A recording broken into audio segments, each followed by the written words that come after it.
Hello दोस्तों, कहानियों की दुनिया में आप सभी का स्वागत है। आज हम सुनने जा रहे हैं मालती जोशी जी द्वारा लिखित अनेक कहानियों में से एक प्रसिद्ध कहानी शोभा यात्रा। तो आइए सुनते हैं इस कहानी को। माँ जी किसी आंधी की तरह कमरे में घुस आईं। हड़बड़ाहट में मैं उठकर ठीक से खड़ी भी न हो पाई थी कि उन्होंने फायरिंग शुरू कर दी। मुन्ना कहाँ है? कब से गया है? अब तक लौटा क्यों नहीं?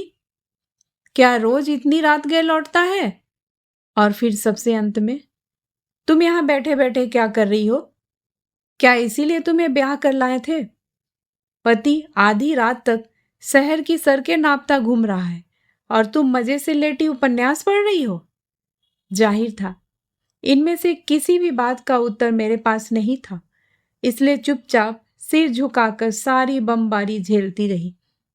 10-15 मिनट तक इसी तरह गर्जन तर्जन करने के बाद वे तो वापस हो गई, परंतु मेरी चेतना को लौटने में कुछ समय लगा और लौटती चेतना के साथ जो पहला भाव जगा वह रोष का था। मन हुआ दौड़ कर जाऊं और उनका रास्ता रोक कर पूछूं, ये आज ही आपको अचानक अपने लाडले की याद कैसे हो आई? वे तो रोज ही इतनी इतनी देर तक बाहर रहते हैं।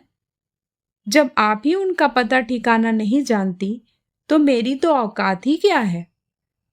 और यह सब कह चुकने के बाद उन्हें एक बार ठीक से जता दूं कि उनका इस तरह से बेधड़क कमरे में चले आना मुझे जरा भी अच्छा नहीं लगता है। यह सिर्फ मेरे रोष का उबाल ही था जो मुझ में इतना जोश भरे दे रहा था। दूसरे ही क्षण वह ठंडा हो गया। अपना सारा आक्रोश मन ही मन पी गई मैं, क्योंकि जानती थी माँ जी के सामने सिर उठाकर खड़े रहना भी मेरे लिए कठिन है। फिर कुछ कहने का तो प्रश्न ही नहीं उठता। इस दबंग महिला के प्रति एक अजीब सी दहशत भर गई थी मन में। नौकरों चाकरों या परिवारजनों के सामने तो वे स्नेह की प्रतिमूर्ति बनी रहती हैं, पर अकेले में जब भी सामना हुआ है डांट फटकार या ताने उलाहनों के सिवा कुछ नहीं मिला। माँ से न सही, लेकिन बेटे से तो आज जंग छेड़नी ही है। कोई मोम की गुड़िया समझ लिया है मुझे कि जब चाहा प्यार कर लिया, जब चाहा दुत्कार दिया। रात 1:30 बजे के करीब मोटरसाइकिल की परिचित आवाज अहाते में गूंजी। अपने तरकश के सारे तीर भांज कर मैं हमले के लिए तैयार ही बैठी थी कि माँ ने बेटे को बीच में ही लपक लिया। कहाँ थे अब तक? ये शायद इस आक्रमण के लिए तैयार नहीं थे, इसलिए हड़बड़ाहट में सच बोल गए। बांध पर गया था। इतनी रात बांध पर क्या कर रहे थे? डिनर था। किसने दिया था? ब्रिज किशोर ने। झूठ मत बोलो, वो आज सुबह ही चाचा जी के साथ गया था। उससे क्या फर्क पड़ता है? डिनर उसकी तरफ से था। तुम्हारे साथ और कौन था? उसकी बीबी। शर्म नहीं आती है कहते हुए? वो आदमी तो शर्म हया सब बेचकर खा गया है। बहाल होने के लिए कुछ भी करने को तैयार है। पर तुम में तो कुछ अकल होनी चाहिए कि नहीं? घर में नई नवेली बहू बैठी हुई है और तुम? आपको गुस्सा किस बात का है? माँ जी की बात काटते हुए उन्होंने शांत स्वर से कहा, आपको दुख किस बात का हो रहा है? मेरे बांध पर जाने का या अपने 15,000 खोने का? उसे बहाल हो जाने दीजिए, आपकी फीस आपको मिल जाएगी। आश्चर्य, इतनी कड़वी बात का माँ जी ने कोई उत्तर नहीं दिया। कुछ ही क्षणों में उनकी भारी भरकम पदचात क्रमशः गलियारे से दूर होती चली गई। दरवाजे से कान लगाए खड़ी थी मैं। पीछे हटने को ही थी कि ये दरवाजा जोर से ठेल कर भीतर आ गए। मुझे एकदम सामने पाकर कसैली आवाज में बोले, आपको भी पूछना है कुछ? नहीं। वैसे अब पूछने को था ही क्या, लेकिन मुझे पूछना है। इन्होंने जलती आंखों से घूरते हुए कहा। पूछिए। अम्मा से शिकायत किसने की थी? उनकी आंखों में ही नहीं, आवाज में भी अंगारे थे, लेकिन उसकी आंच मुझे दहला नहीं सकी। क्योंकि वे तो सिर्फ अंगारे थे। मेरे अंतस में तो समूचा ज्वालामुखी धधक उठा था। हे ईश्वर, यह मुझे कहाँ लाकर डाल दिया। किस घर के माँ बेटे इस स्तर का वार्तालाप करते होंगे? दुनिया का कौन सा पति इतना बेशर्म होगा कि पत्नी से ही आकर लड़े कि अम्मा से शिकायत किसने की? भाभी, आपके चाचा जी आए हैं, सुनीता ने आकर बताया तो हर्ष और विस्मय से मैं उसे देखती रह गई। नीचे चलिए ना, उसने कहा। तब जाकर मुझे होश आया। चाचा जी मुझसे मिलने मेरे कमरे तक थोड़े ही आएंगे, उनसे मिलने नीचे बड़े हॉल में ही जाना होगा। कई जोरी आंखों के सामने उनसे मिलना होगा, हजार पैरों के बीच बातें करनी होगी। मिलने का आधा उत्साह तो वहीं शेष हो गया। 2 जीने उतरकर सुनीता के पीछे पीछे जब बड़े हॉल में प्रवेश किया तो बचा कुछ आनंद भी जाता रहा। सामने सोफे पर बल्लू चाचा, हमारे पड़ोसी, बैठे हुए थे। मुझे देखते ही वे उठ खड़े हुए और स्नेह सिक्त स्वर में बोले, कैसी हो बिटिया? उनके उस स्नेह संबोधन से ऐसा दुलार छलक पड़ा था कि मेरे आंसू निकल आए। बचपन में कई बार उनके कंधे पर चढ़कर कच्चे आम तोड़े हैं, उनके गले में झूलकर कई फरमाइशें की है। मन हुआ फिर से वही नन्ही सी बंदना बन जाऊं और ठुनक कर कहूं, चाचा जी, हमें अपने साथ ले चलिए, अब हमारा यहाँ मन नहीं लगता। दूसरे ही क्षण याद आ गया कि इस किले के बाहर पैर देना इतना सरल नहीं है। बिना किसी तीज त्योहार के, बिना किसी बुलावे के अम्मा जी मुझे अड़ोसियों पड़ोसियों के साथ कभी नहीं भेजेंगी। बल्लू चाचा अब इत्मीनान से बैठकर हॉल की सजावट का निरीक्षण कर रहे थे। मैं भी उनकी प्रशंसा भरी दृष्टि का अनुसरण कर रही थी। इतनी फुर्सत से मैं भी पहली बार ही वैभव के उस भौड़े प्रदर्शन को देख रही थी। इससे पहले जब भी यहाँ आई हूँ, प्रदर्शन की वस्तु बनकर ही आई हूँ। कई जोरी आंखों से बिघ्न घंटों बैठी हूँ, पर कभी आंख उठाकर देखने का साहस नहीं हुआ। सुनीता इस बीच चुपचाप उठकर चली गई थी। शायद समझी हो कि उसके सामने मैं ठीक से बात नहीं कर पाऊंगी। घर में वही एक समझदार जीव है और संवेदनशील भी। इस तरह चुपचाप बैठना सचमुच बड़ा खराब लग रहा था। आखिर मैंने ही पूछ लिया, कब आना हुआ चाचा जी? यही पास वाले गांव में एक बारात में आया था। अपने रवि प्रताप सिंह के लड़के की शादी थी। यहाँ तक आया था तो सोचा बिटिया से भी मिलता चलूं। घर पर तो सब ठीक है ना? एकदम मजे में। योगेश रायपुर से बदल कर आ गए। राजेश का भी कॉलेज में एडहाक अपॉइंटमेंट हो गया है। अच्छा, मुझे किसी ने खबर ही नहीं दी। चलो अच्छा हुआ, बड़े भैया उतनी दूर रायपुर से माँ बाबूजी के पास चले आए। बड़ी चिंता रहा करती थी। अरे, अब सब अच्छा ही होने को है। देखती जाओ, मोहल्ले में अब दोनों वक्त पानी आने लगा है। गली के मोड़ पर बिजली का खंभा लग गया है। गली तो ऐसी चकाचक रहती है कि बस खुद नगर पालिका वाले आकर देख जाते हैं। जानते हैं ना, मिनिस्टर साहब के समधी हैं। किसी दिन मंत्री महोदय की निगाह पर गई तो सबके सब धर लिए जाएंगे, इसीलिए चौकन्ने रहते हैं। खुद कलेक्टर ने 2-3 बार फोन करके पूछा कि कोई तकलीफ तो नहीं है। भाभी को छींक भी आ जाए तो सिविल सर्जन दौरा चलाता है। तुम्हारे बाबूजी के दफ्तर के बाहर मुन्ना लाल धोबी ने जबरदस्ती ठेला डाल लिया था ना प्रेस का। पुलिस की एक ही डांट में सीधा हो गया। वो सारा खाली करके चलता बना। चाचा जी सुनाते चले जा रहे थे और एक एक बात मेरे कानों पर हथौड़े की तरह बज रही थी। बिटिया, चाचा जी के स्वर की याचना ने मुझे चौंका दिया। अपनी अम्मा जी के पास जरा हमारी भी अर्जी पहुंचा दो। काहे की? वही लालपुर वाली जमीन की। 5 साल से केस अटका पड़ा है। 2 जज बदल गए तब से।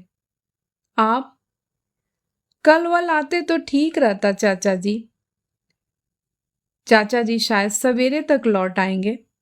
न बिटिया, इतने बड़े आदमी के सामने तो हमसे मुंह ही नहीं खोला जाएगा। तुम तो अम्मा जी से निवेदन कर देना। सब जानते हैं कि असली मंत्री कौन है। और फिर वे एकाएक चुप हो गए। मैंने मुड़कर देखा, सुनीता लौट आई थी और उसके पीछे चाय की ट्रे लिए जगदीश था। चाय का सरंजाम देखकर चाचा जी एकदम उठ खड़े हुए।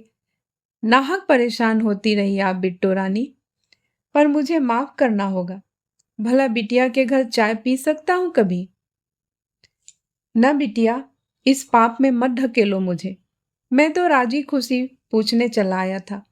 बहन जी के दर्शन नहीं हो पाए, उनके चरणों में हमारा प्रणाम निवेदन कर देना। चलूंगा मैं अब। और हम दोनों के हाथ में 11-11 रुपया थमाकर चाचा जी चले गए। बल्लू चाचा की छोटी सी मुलाकात मुझे एकदम पत्थर बना गई।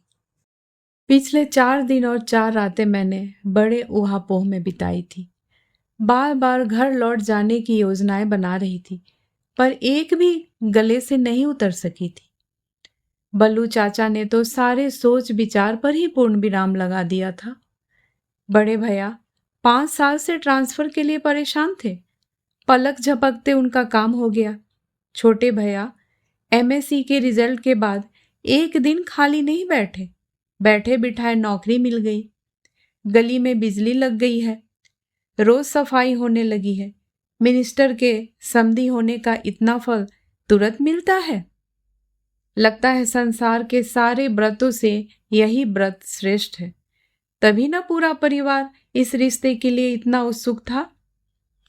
मुझे तो सगाई के बाद पता चला कि श्रीमान जी बीए भी नहीं है। इतना रोई थी मैं उस दिन। अंग्रेजी साहित्य की विद्यार्थिनी मैं एक अनपढ़ के पल्ले बांध दी गई। सोचा भी न था। हैरत तो यह थी कि बिना किसी जांच पड़ताल के इन लोगों ने बात चलाई ही कैसे। लेकिन अर्चना ने ही बतलाया कि जानबूझकर मक्खी निगली जा रही है। सुनकर आपे से बाहर हो गई थी मैं।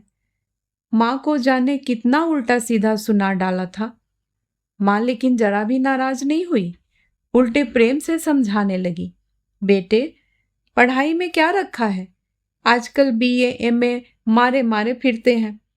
कोई बाबूगिरी के लिए भी नहीं पूछता। यह तो तेरी किस्मत है, कितनी अच्छी जगह तेरा रिश्ता लग गया। हम तो अपना सब कुछ बेच भी देते तो ऐसा घर ढूंढ नहीं पाते। लाखों की जायदाद है, कोठी है, कार है, नौकर है, चाकर है, मिनिस्ट्री की शान है, सो अलग। पर मिनिस्टर तो उनके चाचा हैं माँ। तो क्या हुआ? सब कुछ इन्हीं लोगों का तो है। उनका कोई बाल बच्चा थोड़ी ही है। बीवी भी कहते हैं पागल थी, सो छोड़ चली गई। मन को कहीं से भी माँ के ये तर्क बांध नहीं पाए थे। फिर भी मैंने परिस्थिति से समझौता किया। एक हिंदुस्तानी लड़की और कर भी क्या सकती है। शादी बहुत धूमधाम से संपन्न हुई। गाजे बाजे के साथ आई बारात में नेता थे, मंत्री थे, अफसर थे, लखपति थे। इस भव्य बारात का स्वागत सत्कार हम लोगों के बस का नहीं था, पर शहर का पूरा सरकारी अमला सहायता के लिए दौड़ पड़ा था। मेरा विवाह एक पारिवारिक आयोजन न रहकर सरकारी समारोह बन गया था। दूल्हे के रूप रंग के लिए सखियां मुझे बधाई दे रही थी और मैं खुश होने का प्रयास कर रही थी। लेकिन दोस्तों की जमात देखकर शिव जी की बारात याद आ गई। उनके भौरे मजाक, भद्दे हाव भाव और निर्लज हंसी देख सुनकर मन खट्टा हो गया। जो व्यक्ति दिन रात इन लोगों के साथ उठता बैठता है, उसका अपना मानसिक स्तर कैसा होगा, इसकी कल्पना की जा सकती थी।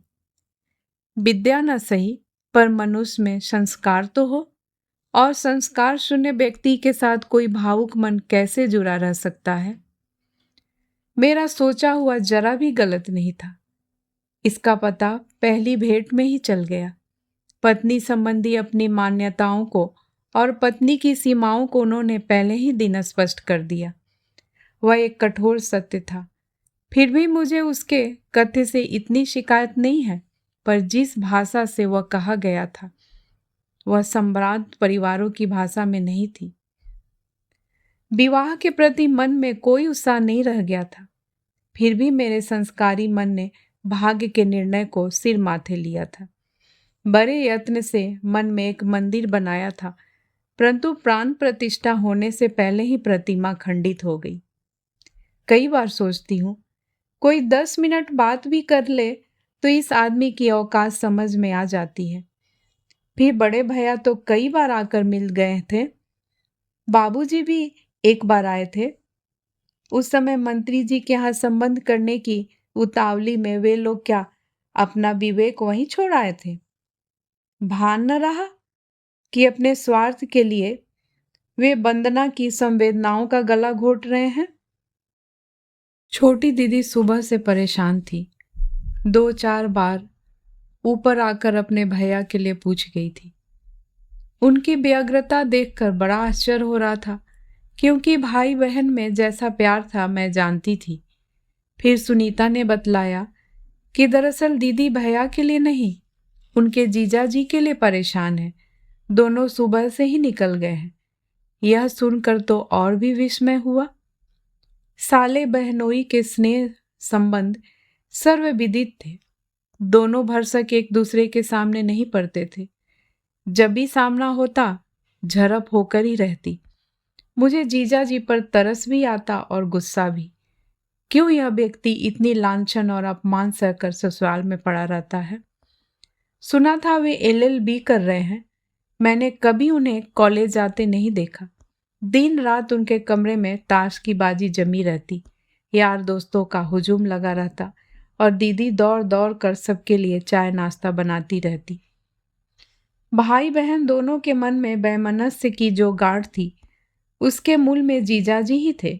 इसलिए मुझे आश्चर्य हो रहा था। मैंने पूछा, सुनीता, आज यह अघट कैसे घट गया? क्या तुम्हारे भैया और जीजाजी साथ साथ कैसे हैं? भैया जीजाजी का हिसाब चुकाने गए हैं। मतलब? मेरे प्रश्न के उत्तर में सुनीता ने जो बतलाया वह सचमुच अद्भुत था। हुआ यूं कि जीजाजी कल अपने कुछ दोस्तों के साथ एक होटल में बैठे हुए थे। खा पीकर जैसे ही उठने को हुए, बैरे ने बिल लाकर सामने रख दिया। बस फिर क्या था? जीजाजी ने आओ देखा न ताओ कस कर उसे एक थप्पड़ जड़ दिया। पल भर में सारा होटल उनके आसपास सिमट गया। कहा सुनी होते होते हाथापाई तक की नौबत आ गई। जीजाजी तो जैसे तैसे बच निकले, पर उनके 2 साथियों को मरहम पट्टी करवाने अस्पताल जाना पड़ा। आज दोनों वीर उसी अपमान का बदला चुकाने गए हुए हैं। लेकिन सुनीता, एक बात समझ में नहीं आई। झगड़े की जरूरत ही क्या थी? वेटर ने बिल ही तो दिया था, कोई अदालती नोटिस तो नहीं दिया था। क्या बात करती हो भाभी? जानती नहीं, हम इस इलाके के एक छत्र सम्राट हैं। हमसे पैसे मांगने की कोई जरूरत नहीं कर सकता। जो करेगा मुंह की खाएगा। सुनीता ने यह बात एकदम मर्दानी आवाज में ऐसे आवेश के साथ कही कि उसका अभिनय देखकर हंसी से दोहरी हो गई मैं। हंसी का वह दौर थमते ही उसी लहजे में मैंने पूछा, फिर महाप्रतापी जीजाजी का यह दुर्दशा देख क्यों कर हुई श्रीमान? उनसे एक चूक हो गई भद्रे। कौन सी श्रीमान? चूक यह हुई कि जीजाजी गलत जगह पहुंच गए। वह दरबारी का रेस्तरां था। अवल तो जीजाजी को वहां जाना ही नहीं था। अगर गए भी थे तो खा पी कर चले आना था। ताव दिखाने की जरूरत नहीं थी। इस बार सुनीता कुछ गंभीर थी, इसलिए मैंने भी गंभीर होकर पूछा, यह दरबारी कौन है? पेट्रोल डीलर है। शहर में उसके 2 होटल चलते हैं, एक रेडियो की दुकान भी है। भैया से उसकी पुरानी रंजिश चली आ रही है, इसलिए वे कभी उसके ठिकानों के पास भी नहीं फटकते। दूसरे पेट्रोल पंप बंद हो तो घर में बैठे रहेंगे, पर उसके पंप पर कभी नहीं जाएंगे। जीजाजी यह सारा इतिहास जानते तो होंगे। जानते क्यों नहीं? यही तो रोना है। सुनीता से बातें करने के बाद मैं भी सोच में डूब गई। मन में अजीब अजीब आशंकाएं उठने लगी। उनकी मंगल कामना करते हुए मैं सारी शाम बाजरे पर ही बैठी रही।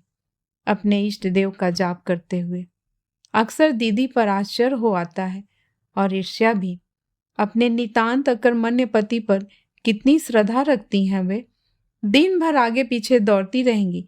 रसोई के लिए मिश्रानी काकी है, गोविंदी है, फिर भी वे दिन रात वहां खटकर जीजाजी के लिए कुछ न कुछ बनाती रहेंगी। दौड़ दौड़ कर कमरे में पहुंचाया करेंगी। हफ्ते में 3-3 व्रत रखती हैं वे। एक उनकी परीक्षा में सफलता के लिए, एक उनकी मंगल की पीड़ा के लिए, एक उनकी साढ़े साती को शांत करने के लिए। सोमवार, मंगलवार, शनिवार, हफ्ते में 3 दिन दीदी अपने पति के लिए निराहार रहती हैं। लगता है पति भक्ति का यह संस्कार हम लोगों को घुट्टी में ही पिला दिया जाता है। नहीं तो इनकी सुरक्षा के लिए मैं इतनी आकुल व्याकुल हो उठूंगी, इसका मुझे भी अनुमान नहीं था। दिन ढले जब उन्हें अपनी मोटरसाइकिल पर बैठकर सही सलामत लौटते देखा तो मैंने स्वस्ति की सांस ली। कमरे में आकर ये बैठे ही थे कि सुनीता आ गई। भैया, दीदी पूछ रही हैं कि चाय अभी लेंगे या ठहर कर।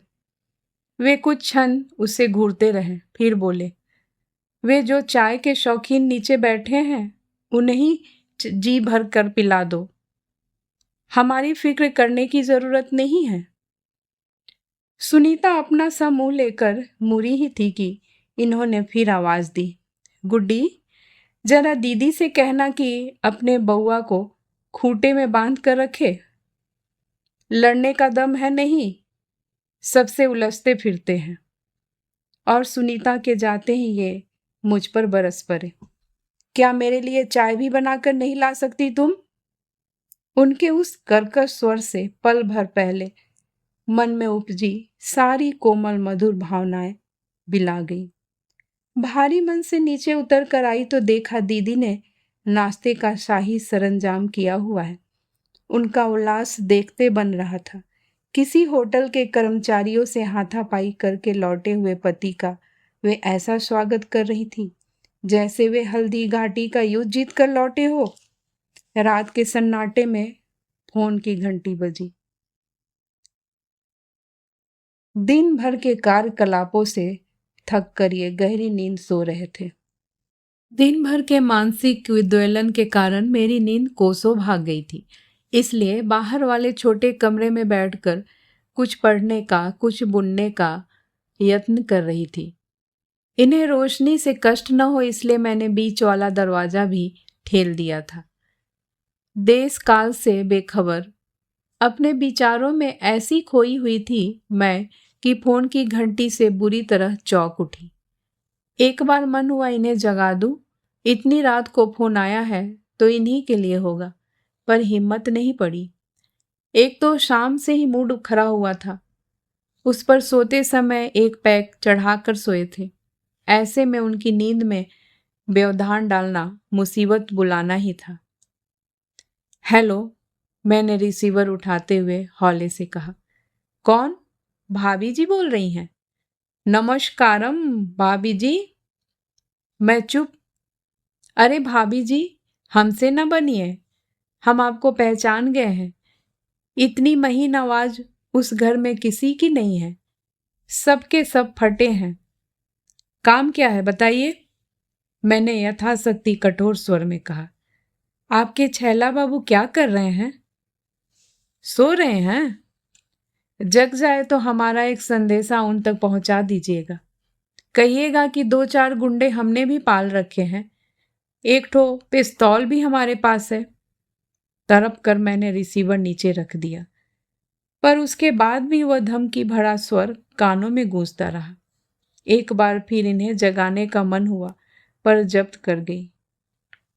क्या अभी ही उठकर चल दे? दिन भर इतना तनाव झेला था मैंने, अब हिम्मत नहीं थी। अगले 2-4 दिनों में ही सब कुछ सामान्य हो गया।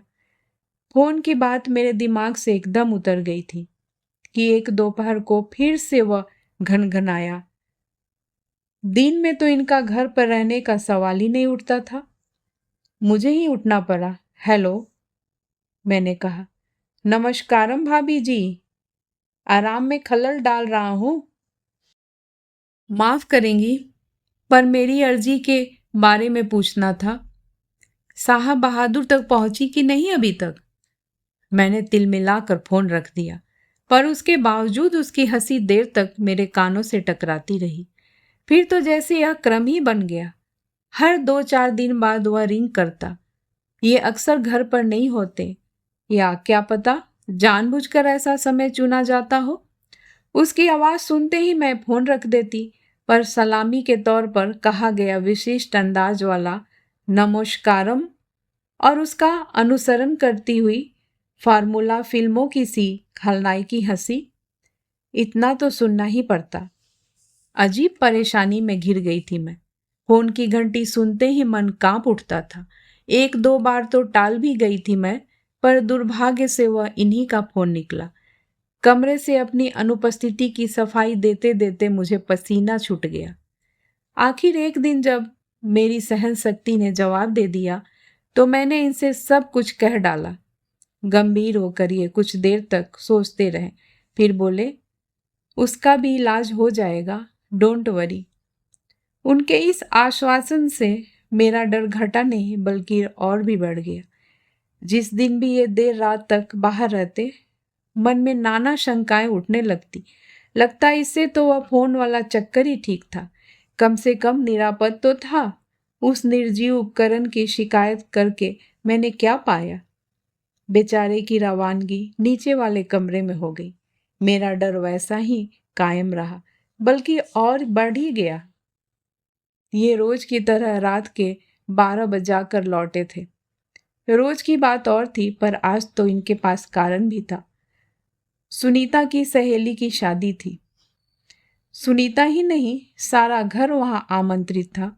मेरे लिए तो विशेष मनुहार की थी विद्या ने। सुनीता ने भी बहुत कहा था, पर माँ जी नहीं मानी। बोली, किसी और दिन ले जाना, भीड़ भाड़ में नहीं भेजूंगी। 100 तरह के लोग आते हैं। पता नहीं किस युग में जी रहे थे ये लोग। चेकअप करवाने के लिए भी मेरा अस्पताल जाना उनकी शान के खिलाफ था। कल ही डॉक्टर घर पर आकर देख गई थी। बोली, बस खुश रहा करो और सुबह शाम थोड़ा घूम लिया करो। तुम्हें तो कहीं बाहर जाने की जरूरत भी नहीं है। घर में ही इतना बड़ा कंपाउंड है। अब इन्हें क्या बताती कि यहाँ तो कमरे से निकलने से पहले भी 10 बार सोचना पड़ता है। जीजाजी 24 घंटे घर पर रहते हैं, इसलिए बीच वाले मंजिल मेरे लिए एक तरह से वर्जित ही है। नीचे चाचा जी के कारण हर दम एक मेला सा लगा रहता है। वहां जाने का प्रश्न ही नहीं उठता। बस कभी माँ जी के पास या सुनीता के पास बैठ लिया। सो भी बहुत कम। माँ जी के पास तो बिना बुलाए के कभी गई नहीं। सुनीता अपनी पढ़ाई में, अपनी सहेलियों में मगन रहती है। फुर्सत में रहती है तो ऊपर खुद ही चली आती है। अपने लिए तो बस यह छोटी सी छत है और उससे लगे ये जुड़वा कमरे। इन्हीं में रहकर खुश हो लो या उदास, क्या फर्क पड़ता है। ये लौटे तो सीधे भीतर चले गए। मेरे मन में कई प्रश्न फुदक रहे थे। शादी कैसी हुई? दूल्हा कैसा है? बारात में कितने लोग हैं? डिनर कैसा रहा? दहेज में क्या क्या दे रहे हैं? पर इनका मूड देखकर चुप लगा गई। नाइट सूट निकाल कर पलंग पर रख दिया और प्रतीक्षा करती रही। तभी दरवाजे पर दस्तक हुई। कौन होगा इस समय? सुनीता तो नहीं, शायद भाई के साथ लौट आई हो। कोई जरूरी बात कहनी हो, शायद दीदी हो। रिम्मी को उस दिन जैसा फिट ना आ गया हो कहीं, या माँ जी, उनके लिए तो समय की कोई पाबंदी ही नहीं है। मैंने बाथरूम के बंद दरवाजे की ओर एक बार देखा और बाहर आकर दरवाजा खोल दिया। गलियारे में एक दीर्घकाय सुदर्शन युवक खड़ा था। नमस्कारम भाभी जी। मुझे लगा मैं जहां पर खड़ी हूं वह जमीन एकदम भुरभुरी हो गई है। श्रीमान जी कहाँ हैं? मेरे मुंह से आवाज नहीं निकली। मेरी गैर हाजिरी में मेरे घर पर जौहर दिखाकर आए हैं। उनसे कहिए हिम्मत हो तो सामने आकर बात करें। मैं खुद चलकर उनकी मांद में आया हूं। उनकी तरह दुम दबाकर भागने वाला नहीं हूं। उसकी आंखों में से ऐसी लपटें निकल रही थी कि मैं मंत्र की लीन सी वहीं खड़ी रह गई, एक टक उसे देखते हुए। लगा कि मेरी पलक झपकते ही यह आदमी झपट्टा मारकर मुझे दबोच लेगा। तभी बाथरूम का दरवाजा खुलने की आवाज आई। साहस कर मैंने पीछे मुड़कर देखा। ये बीच वाले दरवाजे में आ खड़े हुए थे। मैं कुछ कहने को ही थी कि इनका हाथ उठा, एक धाए की आवाज हुई और वह लंबा चौड़ा व्यक्ति मेरे देखते देखते धाराशायी हो गया। पल भर को जैसे सारा संसार चक्र सहम कर थम गया। फिर एकदम मेरी संज्ञा लौट आई। होनी अपनी संपूर्ण भयावता के साथ मेरे सामने खड़ी थी। माँ जी, मैं जोर से चीखी और फिर उनके नाम की गुहार लगाती हुई वे 150 सीढ़ियां एक सांस में उतर गई। दरवाजा खुलने की जरूरत नहीं पड़ी। शायद उन्होंने मेरी आवाज सुन ली थी। क्या बात है? उन्होंने करक कर पूछा। माँ जी, खून वहां ऊपर। हांफने के कारण मुझसे ठीक से बोला भी नहीं जा रहा था। पेट पकड़कर मैं वहीं जमीन पर धम से बैठ गई। एक मरोड़ थी जो नीचे से उठकर सारे शरीर को व्याप्त गई थी। उस प्राणांतक पीड़ा को होठों में ही पी लेने के प्रयास में सारा घर मेरे सामने घूम गया था। एक अंधेरा था जो प्रतिक्षण मुझे लीलने बढ़ा जा रहा था। उन डूबती क्षणों में भी मैंने स्पष्ट देखा कि कमरे के अंधेरे से चाचा जी की आकृति उभरी थी। अपनी सुदृढ़ देह दृष्टि पर केवल तहमत लपेटे हुए माँ जी के पीछे आकर खड़े हो गए थे। आसन्न मूर्छा की अवस्था में भी मैंने आधी रात को माँ जी के कमरे में उनकी उपस्थिति को लक्ष्य किया और आश्चर्य में डूब गई। पता नहीं कितनी देर बाद मुझे होश आया। जागने पर अपने आप को नितांत अपरिचित चेहरों से घिरा पाया। केवल एक ही आकृति जानी पहचानी सी लग रही थी। वे शायद माँ जी थी। माँ जी, खून! मैं चीखी, पर आवाज गले में फंस कर रह गई। क्या कह रही है? कोई फुसफुसाया। ज्यादा ब्लीडिंग हो गई है ना? घबरा गई है? नहीं, वो बात। चुप रहो। उस नीम बेहोशी की अवस्था में भी मैंने उस आवाज की करक को महसूस किया। अगले ही क्षण उस आवाज में मिश्री घुल गई थी। देखो, तुम सीढ़ियों पर से गिर गई थी ना? तुम्हारे सिर में चोट आई है। सख्त आराम की जरूरत है। लेटी रहो। नहीं, मैंने फिर प्रतिवाद करना चाहा, पर आवाज ही नहीं निकली। एक पीड़ा का अंधर सा जो पूरे शरीर में चक्कर काट रहा था। उसे झेलने के प्रयास से फिर मेरी संज्ञा धीरे धीरे लुप्त होती चली गई। 3-4 दिन तक मैं इसी अर्धजागृत अवस्था में लेटी रही। बार बार कोई आकर कानों में मंत्र सा फूंक जाता। तुम्हें आराम की जरूरत है। तुम सीढ़ियों से गिर गई थी। तुम्हें बहुत चोट आई है। मन इस बात की गवाही नहीं देता था। प्रतिवाद करने की शक्ति भी नहीं रही थी। चुपचाप पड़ी रहती थी मैं। 5वें दिन उस अपरिचित माहौल में एक युग युगांतर से परिचित चेहरा नजर आया। माँ! अपनी सारी शक्ति लगाकर मैं चीखी और उनसे लिपट गई। पता नहीं कितने दिनों से संचित आंसू बांध तोड़कर बह निकले। माँ बाबूजी अस्पताल में ही 2-3 दिन रहे। वहीं से मैं विदा हुई। गाड़ी जैसे ही चलने को हुई, माँ जी एकदम माँ के पास आई और बोली, देखिए, इसे जबरदस्त शौक लगा है। एक तो गिरने का, दूसरे बच्चा भी न रहा। इसलिए इस प्रसंग को घर में नहीं चलाएं तो अच्छा, और लोगों को भी मना कर दे। यह पहला अवसर था जब किसी ने मेरे अज्ञात शिशु के दुखद अवसान की चर्चा मेरे सामने इतना खुलकर की थी। वह भी इस हिदायत के साथ कि मेरे सामने यह चर्चा न चलाई जाए। माँ ने घबरा कर कनखियों से मेरी ओर देखा, पर मैं शांत भाव से सुनीता से बात करती रही। मन का आकाश क्षण भर के लिए अवसाद से घिर भी गया था, लेकिन मैंने किसी को इसका संकेत नहीं दिया। एक नन्हा खिलौना हाथ में आने से पहले ही गिरकर टूट गया। इस दुर्घटना को मैंने भाग्य का लेख मानकर स्थित प्रज्ञता से स्वीकार कर लिया था। मेरे दुख की जड़ें इससे बहुत गहरी थी, पर देखने वाले जो समझ रहे थे उनके लिए वही सत्य था। माँ की आंख बचाकर कई बार दादी मेरे पास आकर बैठ जाती, मेरा सिर अपनी गोद में रखकर समझाने लगती, बेटे, दाता जो देता है वे सभी फल अपने थोड़े ही होते हैं।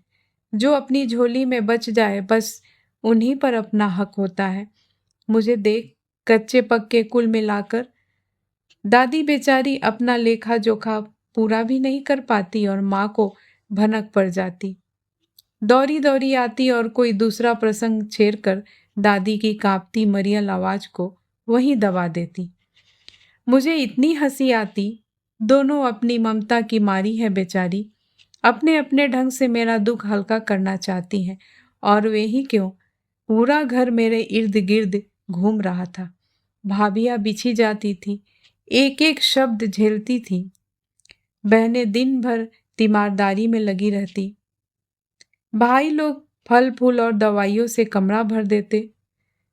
अपने काम से जरा भी फुर्सत पाते ही बाबूजी मेरे पास आ बैठते, दुनिया जहान की बातें करके मेरा मन बहलाते।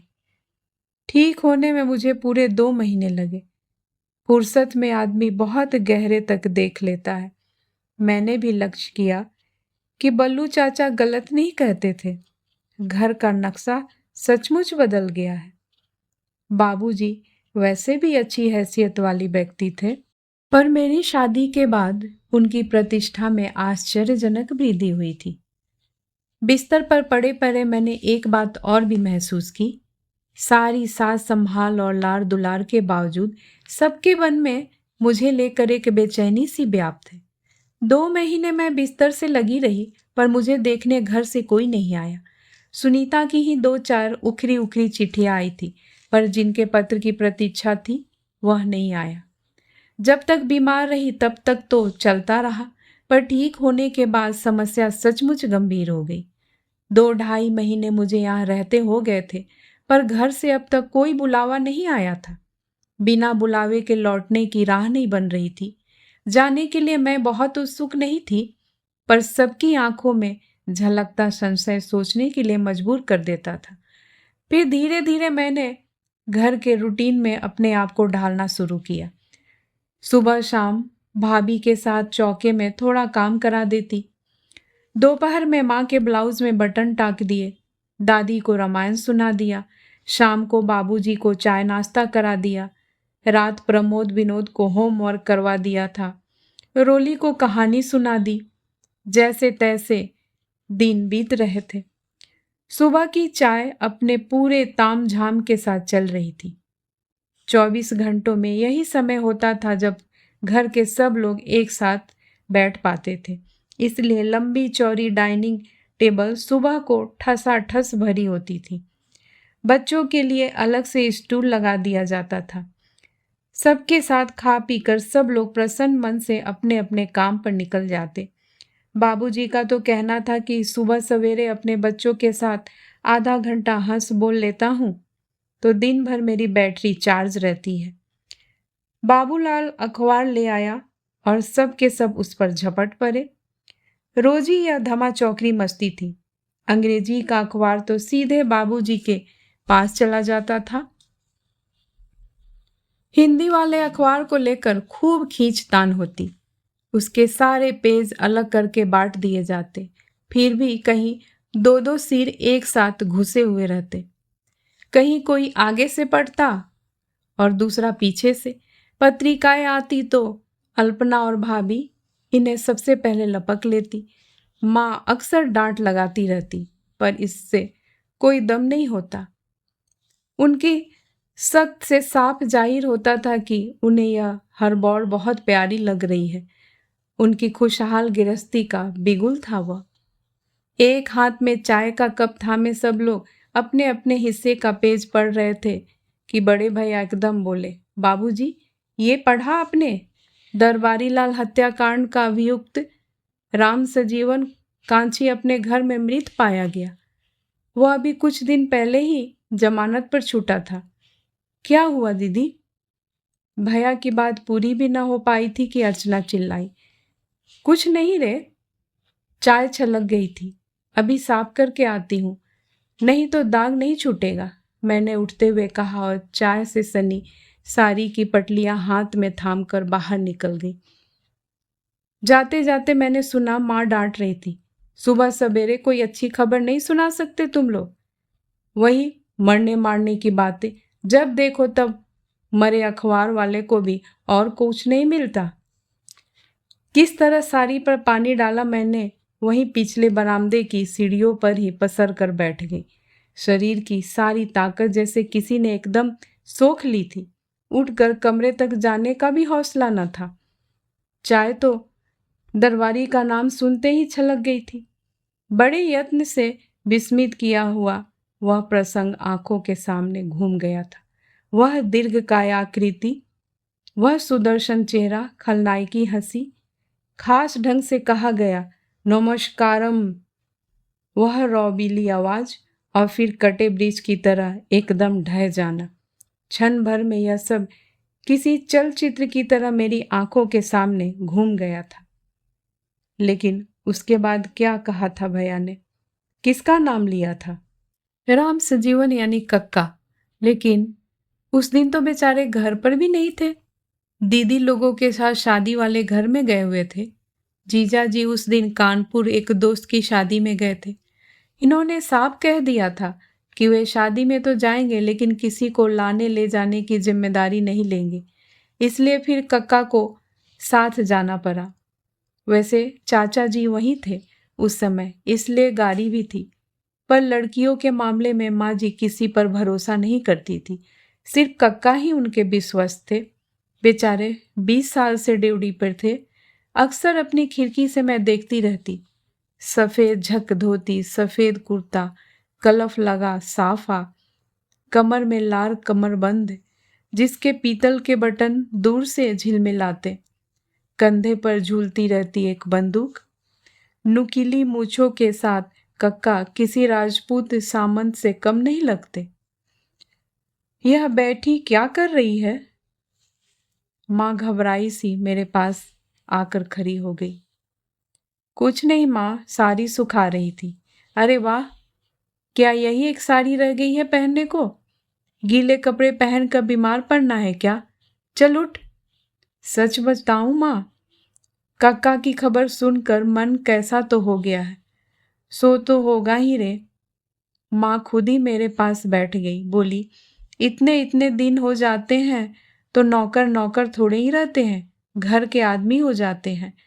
और उसने तो बेचारे ने घर के बड़े बुजुर्गों सा ही काम किया, नहीं तो लड़की बच पाती भला? क्या हुआ था माँ? ठीक से याद भी नहीं आ रहा। तुझे याद कहाँ से होगा? तू तो अस्पताल में थी ना। घर के सभी लोग तेरे साथ अस्पताल में थे। सुनीता अकेली थी घर पर, दीदी के बच्चों के साथ। उस दिन तो वे सब शादी में गई थी। गई तो थी, पर तेरी तबीयत खराब होते ही माँ जी ने फोन करके सबको बुला लिया था। कुंवर जी तो पहले ही आ गए थे मोटरसाइकिल पर, लड़कियां बाद में आई, सब लोग चले गए थे।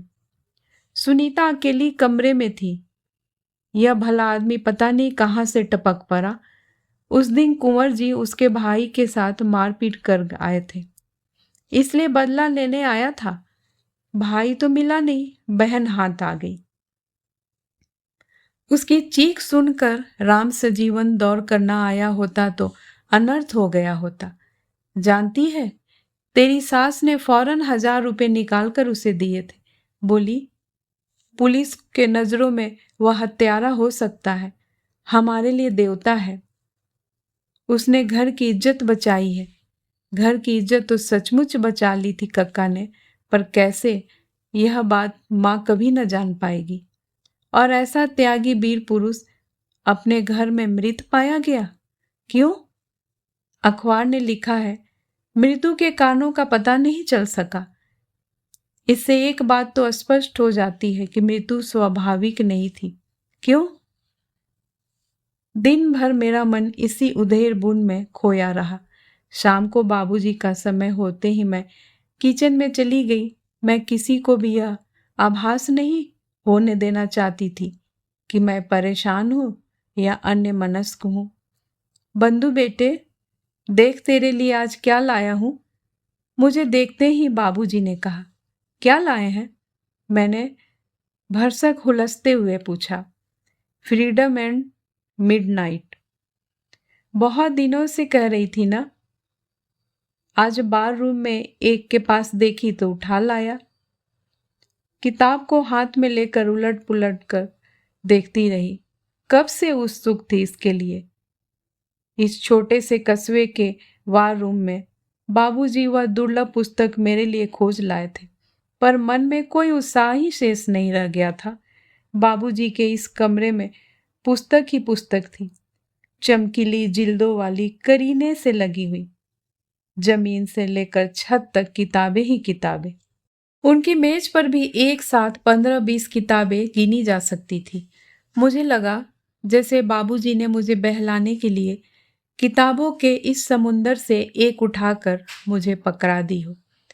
उनके लिए चाय डालते हुए मैंने कहा, हत्या के अभियुक्त की कोई हत्या कर दे तो उसे आप क्या कहेंगे?